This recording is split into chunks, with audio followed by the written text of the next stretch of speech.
going to start by just introducing Open Paw, what it is, how it started, what our aim is. And then later this afternoon, we'll talk about the 4 levels program in more detail.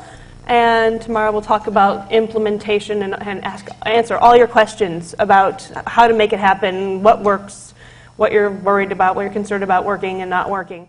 I'd like to start by talking about what animal shelters are in theory.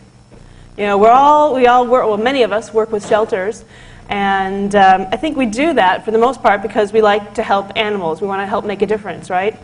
There's animals in need, they need our help, we're there to work with them. And in theory, a shelter should be a sanctuary. You know, that's actually, you know, another word for shelter is sanctuary, right?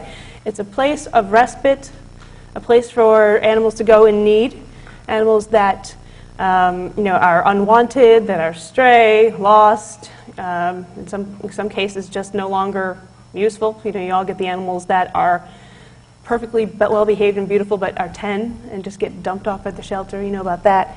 So it's a place for all animals to go and hopefully to improve their situation, or at least as a transitional place, you know, when they don't have anywhere else to go.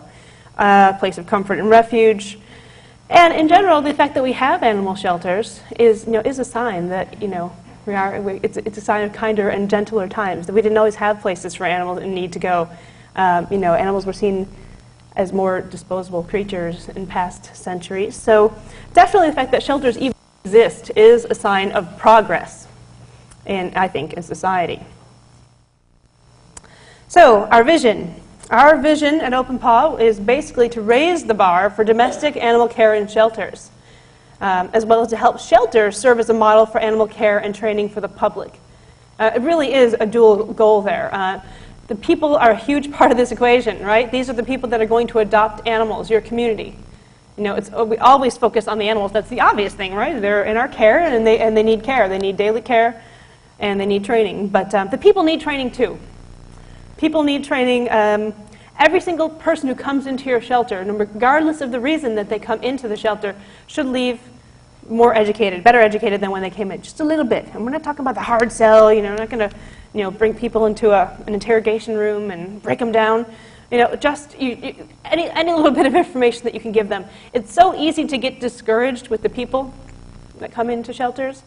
I know, believe me, I know. I don't have the most patience in the world.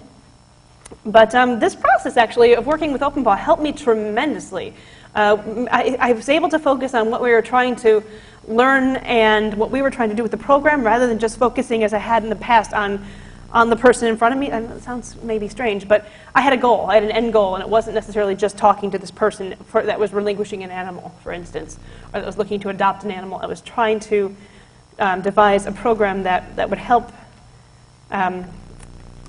me meet the challenges that dealing with these people, you know, on a daily basis were. Introducing Open Paw, include and empower everybody.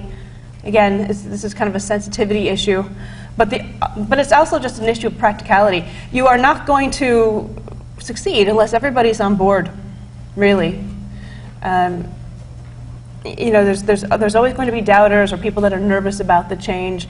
Ultimately, you do need pretty much everybody on board, because one apple can really, I don't know if it spoils the whole barrel, but it really makes for a difficult climb.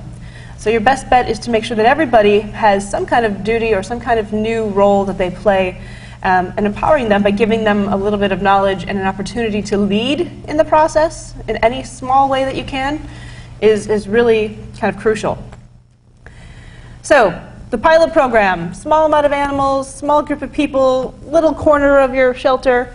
This is your opportunity to work out the kinks. Structural challenges. Where the heck are you going to put a dog toilet? You know, where does it go?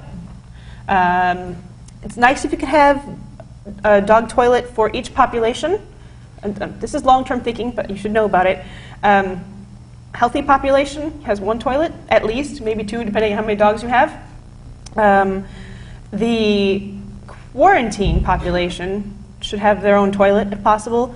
By quarantine, I mean dogs that have come in, presumed healthy, but are in quarantine, you know, to find out.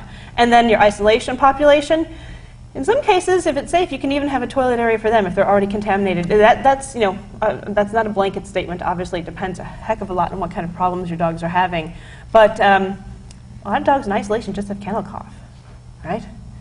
And there's no reason they can't have a separate toilet area, just so that the same people aren't handling them or something like that. Or in fact, they can probably use the same toilet area as long as the people that are handling animals in isolation are trained in how to keep clean and keep them away from the other animals. So ideally, it's nice to have that for all populations, especially the quarantine population, because that's when they get there. They get there, and you want to start the habit right away, at least with the MMHRs. If you have a program and the adoptable animals are getting toilet walks and hand feeding and Kongs, lovely. But if they've already been there for a week or 10 days or 2 weeks, depending on what your quarantine is, 3 days, depending where you are, there's already habits starting to develop. You can't put them in a kennel for 3 weeks, 3 weeks, wouldn't be 3 weeks, for 10 days, a week, whatever it may be, and have them never get walked and then start walking them. I mean, well, you can, but you're kind of setting yourself up for more work than necessary.